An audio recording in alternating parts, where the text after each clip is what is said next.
এবারে পাতুরি বানানোর জন্য কলাপাতা রেডি, আর কলাপাতাটাও সেঁকা হয়ে গেছে। এবার কেটে নিচ্ছি। আর এটা জানো তো, ঠিকঠাক করে সাইজে করে না কাটলে একদমই ভালো হবে না। আর এক একটা মাছের পিস জানো তো বেশ বড় আছে, তাই কলাপাতাটাকে একটু বুঝে শুনে কাটতে হচ্ছে। একদিকটা একটু বেশি কাটা হয়ে গেলেই কিন্তু মুশকিল, কারণ মাছগুলো না অনেকটা বেশ বড়।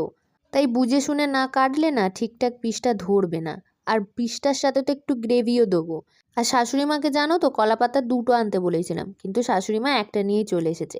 এতেই কাজ হয়ে যাবে, তার কারণ হচ্ছে মাছগুলো ধরে যাবে মনে হচ্ছে, কিন্তু দেখা যাক কতটা কি হবে।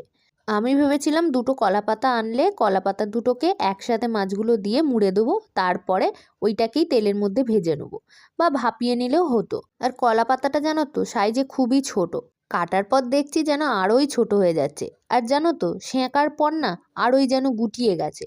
আর এই দেখো না, কাটতে গিয়েই আমার সর্বনাশের শেষ নেই।